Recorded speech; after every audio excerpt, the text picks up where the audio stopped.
Hello and welcome. अब हम पढ़ने वाले हैं ब्रांच बैंकिंग सिस्टम के एडवांटेजेस और डिसएडवांटेज। ठीक है, ब्रांच बैंकिंग सिस्टम वो होता है जिसमें ढेर सारी ब्रांचेस होती हैं, एक हेड ऑफिस होती है और ढेर सारी ब्रांचेस होती हैं। अपने दिमाग में रखिएगा, इस बात को अपने दिमाग में रखेंगे तो ये सारे पॉइंट समझ में आ जाएंगे कि सारे ढेर सारी ब्रांचेस होती हैं। कह रहा है increase in banking services, banking सुविधाओं का विस्तार। बैंकिंग सुविधाओं का विस्तार मतलब क्या है भैया? ढेर सारी ब्रांचेस होंगी तो हम बहुत सारे लोगों तक पहुंच सकेंगे और हमारे बैंकिंग सिस्टम का या बैंकिंग सर्विसेज का विस्तार हो सकेगा। क्या हो सकेगा? Increase in banking system. ज्यादा सारी ब्रांचेस हैं तो पूरे इंडिया में हम छा जाएंगे, कोई दिक्कत नहीं। सेफ्टी ऑफ कैश रिजर्व, ये जो सिस्टम होता है ब्रांच बैंकिंग सिस्टम, इसमें अपने पास कैश रिजर्व रख के काम किया जाता है। मतलब जो लोग जमा करते हैं ना, जो लोग पैसा जमा करते हैं बैंक में, उसमें कुछ हिस्सा कैश रिजर्व का बचा लिया जाता है। कैश रिजर्व क्यों बचा लिया जाता है? लोग डेली डेली आते हैं, निकालने वाले भी, सिर्फ जमा करने वाले आते हैं, जमा करने वाले सिर्फ नहीं आते, निकालने वाले भी आते हैं, उनके लिए कैश रिजर्व बचा लिया जाता है। तो सेफ्टी ऑफ कैश रिजर्व, ये अच्छी बात है कि इसमें कैश रिजर्व की सेफ्टी होती है कि कभी भी कोई कस्टमर पैसा मांगेगा हम उसको दे देंगे। ठीक है, कभी उसका विश्वास टूटने नहीं देंगे। Connection with whole, connection with whole public, public मतलब भैया आम जनता, सब पब्लिक, पूरी पब्लिक से हम कनेक्शन बना के रख सकते हैं अगर हम ब्रांच बैंकिंग सिस्टम चला रहे हैं। भैया पूरे इंडिया में हमारी ब्रांचेस हैं तो हमको हर कोई जानता होगा, भैया हम हर किसी से कनेक्टेड हो सकते।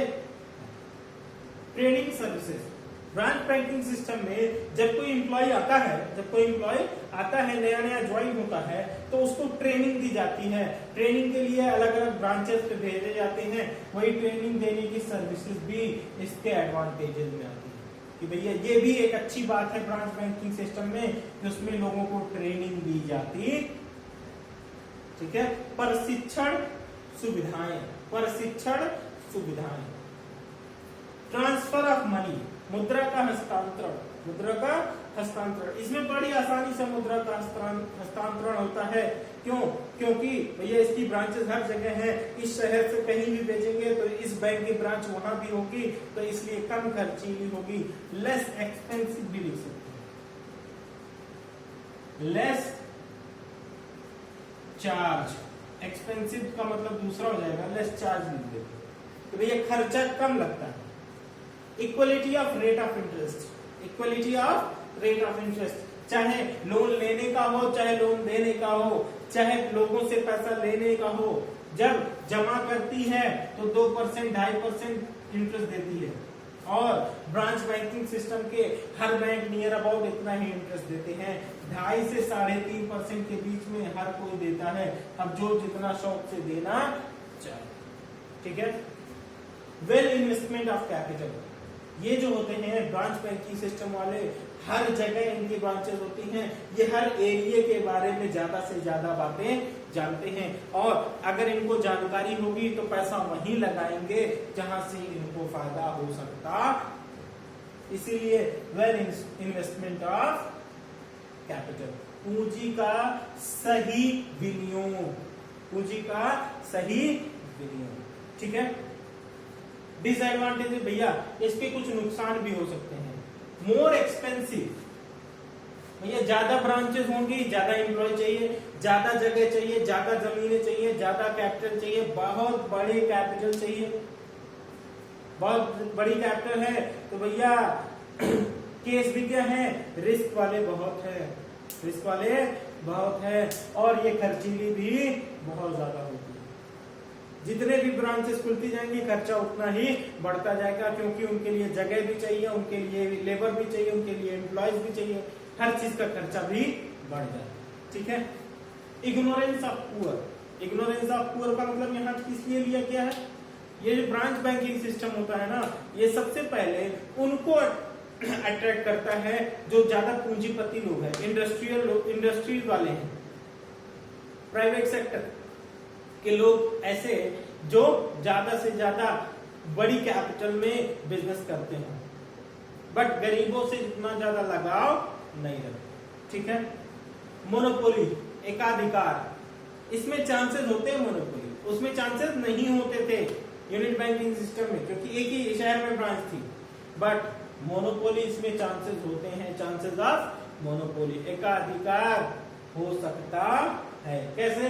ब्रांच बैंकिंग सिस्टम है तो ब्रांच चाहे जहां खोल सकते हैं, इंडिया में हर जगह अगर हम ब्रांच खोल दें तो भैया हो सकता है कि सब कोई हम पे इतना विश्वास कर ले कि सिर्फ हमारा बैंकिंग सिस्टम चले और किसी का ना चले। क्लियर?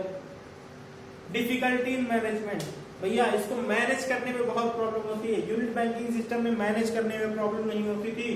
क्यों नहीं होती थी? क्योंकि एक ब्रांच था, सारा फोकस हमको एक ही ब्रांच पे रखना था।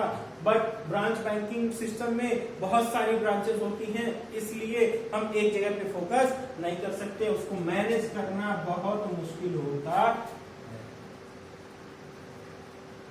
इसको अकुशल प्रबंध भी बोल सकते हैं, अकुशल प्रबंध भी बोल सकते हैं। लैक ऑफ इलास्टिसिटी, मतलब जैसा वक्त होगा वैसा हम मुड़ जाएंगे। उसमें क्या था? सेल्फ डिपेंडेंट बिजनेस था, जैसा हम चाहेंगे वैसा कर लेंगे।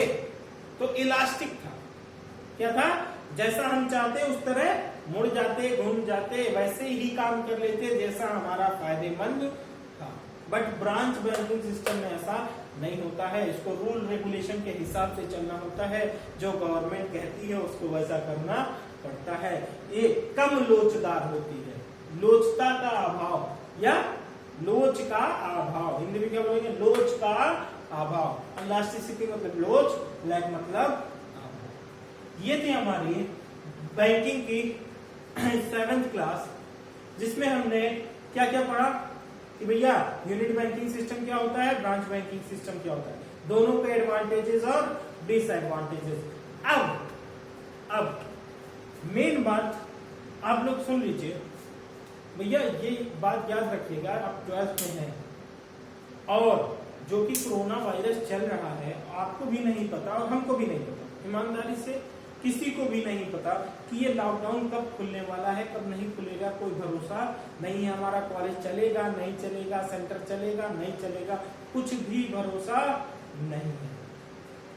आप सीरियस हो जाइए, शांति से बुक ले लीजिए, बुक लेके मेरी वीडियोस देखा करिए।